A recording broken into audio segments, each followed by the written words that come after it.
आधी ठंडी आधी गर्मी वाला जादुई गांव। ये भगवान, बड़ी ठंड है। हाय, ये ठंडी ठंडी हवा सीधे जाकर हड्डियों में चुभ रही है। राम जी ही बचाएं ऐसी कड़ाके की ठंड से। पता नहीं ये कैसा जादुई गांव है, पूरे साल बर्फ ही गिरती रहती है। भला होता कि हमारे जादुई गांव में सर्दी नहीं बल्कि 6 महीने ठंड और 6 महीने गर्मियां होती। जहाँ एक तरफ बूढ़ी जमुना अपने जादुई गांव में बर्फ गिरने से दुखी थी, तो वहीं दूसरी तरफ गर्म हिस्से में लू बह रही थी और लावे जितनी गर्मी थी। जुगनी पानी लेके मीलों पैदल चलते हुए घर जा रही थी।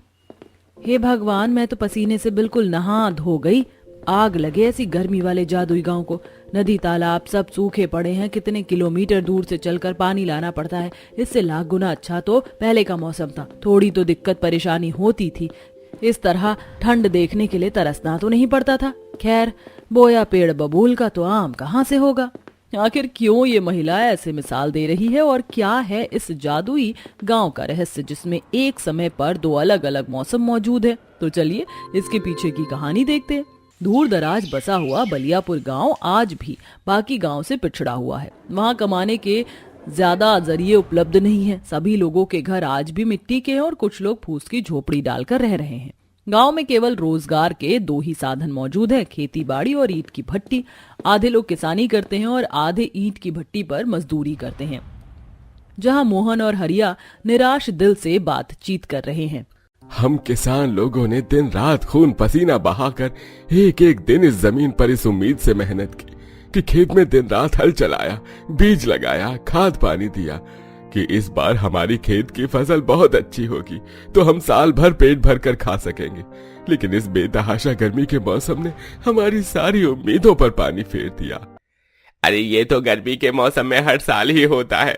हम जाने कहां कहां से कर्ज उठाकर खेती बाड़ी करते हैं, लेकिन ये गर्मी का मौसम हमारी अच्छी खासी फसल को नुकसान पहुंचाता है। अरे इससे तो अच्छा होता कि हमारे गांव में साल भर ठंड का मौसम बना रहता, तो हमारी फसल भी बर्बाद नहीं होती और मेहनत भी इस कदर जाया नहीं जाती। तुमने बिल्कुल ठीक कहा भाई।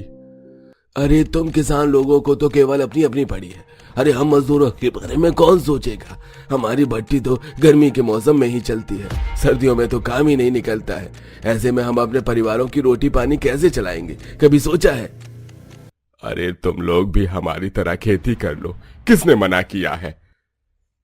ज्यादा लंबी लंबी बातें मत फेंको बरखुरदार। अरे तुम लोगों की तरह हमारे पास खेती करने के लिए जमीन भी तो होनी चाहिए ना। इस तरह मौसम को लेकर लोगों के बीच में लड़ाइयां शुरू हो जाती हैं। तभी गांव की सबसे बूढ़ी महिला सीता काकी आकर दोनों का झगड़ा सुलझाती है। अरे क्या हो गया है तुम दोनों को? इस तरह से लड़ाई क्यों कर रहे हो? एक ही गांव में रहकर इस तरह से एक दूसरे के खून के प्यासे बने हो। पहले ही हम लोग इतने दुख तकलीफों में अपना पेट भर रहे हैं। भाई भाई की तरह रहो, भगवान से प्रार्थना करो, वो सबका बेड़ा पार लगाएंगे।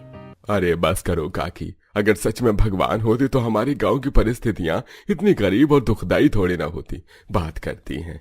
गांव के गरीबी भरे हालातों ने गांव के तमाम निवासियों को नास्तिक बना दिया था, इसलिए कोई ईश्वर में श्रद्धा विश्वास नहीं रखता था।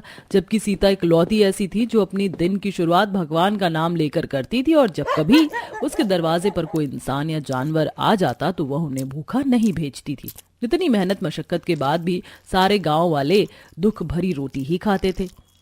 जहां दीना अपनी पत्नी कम्मो से बोलता है, अरे थोड़े दिनों में ठंड का मौसम शुरू होने वाला है कम्मो, फिर ईंट भट्टी बंद रहेगी। समझ नहीं आ रहा है ये ठंड के 3-4 महीने कैसे कटेंगे। यही चिंता तो मुझको भी खाई जा रही है जी। हम तो गरीब आदमी हैं, डेली के कमाने खाने वाले। राम जाने क्या होगा। जहां ठंड के मौसम के आने पर भट्टी पर काम करने वाले मजदूर लोग दुख और शोक मना रहे थे, तो वहीं किसान लोग बेहद खुश थे। जहां मोहन रोटी खाते हुए अपनी पत्नी सरला से बोलता है, अरे किसी तरह से साल के 8 महीने कैसे न कैसे करके गुजर गए। अब तुम देखना सरला, इस बार मैं ठंड के मौसम में अपने खेत में आधे हिस्से में मकई और आधे हिस्से में सरसों उगाऊंगा। सर्दी के मौसम में हमारी फसल बिना किसी रुकावट के अच्छी होगी और साल भर खाने का जुगाड़ भी हो जाएगा। भगवान करे तुम्हारी सोच पूरी हो जाए जी। उधर सीता अपनी थाली में 2 रोटी बनाकर खाने चलती है, तभी एक कुत्ता काऊ काऊ करते हुए उसके दरवाजे पर आकर बैठकर पूंछ हिलाने लगता है। तुझको भूख लगी है? ये ले, इसमें से एक रोटी तू खा ले, मैं एक खाकर रह लूंगी। कुत्ता मुंह में रोटी दबाकर चला जाता है तभी एक गाय भी आकर गुहार लगाने लगती है। लगता है आज ईश्वर ने मेरे नसीब की रोटी लिखी ही नहीं। लो गौ माता, ये तुम खा लो। गाय रोटी खा लेती है तभी वह गाय देवी पार्वती बन जाती है। सीता, मैं तुम्हारे मददगार भावना से खुश हुई, इसलिए इस प्रकृति की सृजनहार होते हुए मैं इस गांव के आधे भाग को ठंडे गांव और आधे भाग को गर्मी वाले गांव में हो जाने का वरदान देती हूँ, ताकि सबकी अड़चने दूर हो जाएं। किंतु याद रखना, इस गांव में अब इस 2 मौसम के अलावा और कोई तीसरा मौसम नहीं आएगा। तुम्हें पूरे साल इसी एक मौसम के सहारे रहना होगा। हम सबको स्वीकार है देवी, हम रह लेंगे। ठंड का मौसम हम किसानों के लिए लाभकारी है। हाँ हाँ, हम भी इस गर्मी के मौसम में खुश हैं। तो फिर ठीक है, आज से इस एक गांव के अंदर 2 मौसम रहेंगे सदा के लिए। देवी के वरदान स्वरूप जादुई गांव में लोग कुछ दिन तो खुशी खुशी रहने लगते हैं, लेकिन थोड़े वक्त के बाद कुढ़ने लगते हैं। जहां साल भर गर्मी पड़ने के चलते मिट्टी पेड़ पौधे अपना संतुलन खो देते हैं, जमीन से नमी चली जाती है, नदी तालाब सूख जाते हैं, मजदूर लोग पसीने में तरबतर ईंट बना रहे थे। हे भगवान, इस गर्मी वाले शुष्क मौसम ने तो उबाल कर रख दिया है। इससे भली तो ठंड थी। अरे तुमने बिल्कुल ठीक कहा भाई। देखो, इस नवंबर दिसंबर में भी गर्मी के मौसम में थोड़ी भी राहत नहीं है। दिन रात बस लू चल रही है। ऐसा लग रहा है रेगिस्तान में रह रहे हैं। जहां एक तरफ गर्मी वाले गांव के वासी दुखी थे, ठंड वाले गांव का भी कुछ ऐसा ही हाल था। कहानी के अंत में क्या हुआ, चलिए देखते हैं। जहां सरला शीला दिन रात की बर्फबारी और ठंड से बिल्कुल उकता चुकी थी। इस ठंड ने बड़ा उकता दिया है बहन, जहाँ देखो बर्फ ही बर्फ है। इतने दिनों से सूरज का मुंह भी नहीं देखा है। सही बोल रही हो बहन, ये जादुई ठंडा गांव तो श्राप के जैसा लग रहा है। इससे अच्छा तो पहले वाला मौसम था।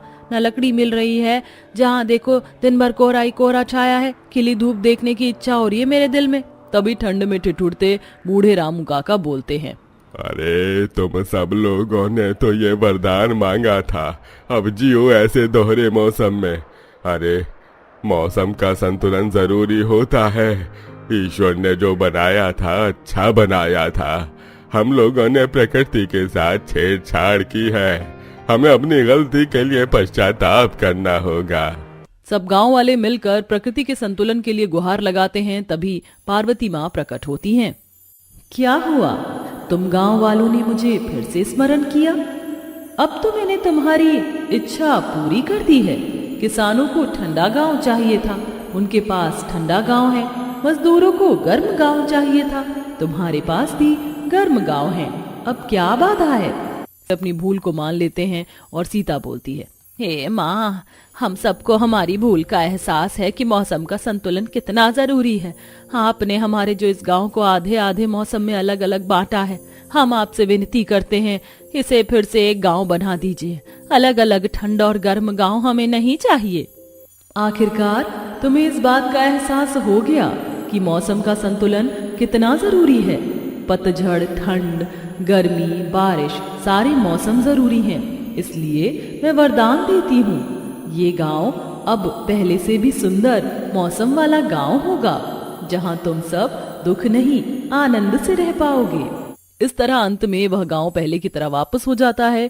सब लोग अब बिना दोष लगाए खुशी खुशी मिलजुल कर रहने लगते हैं।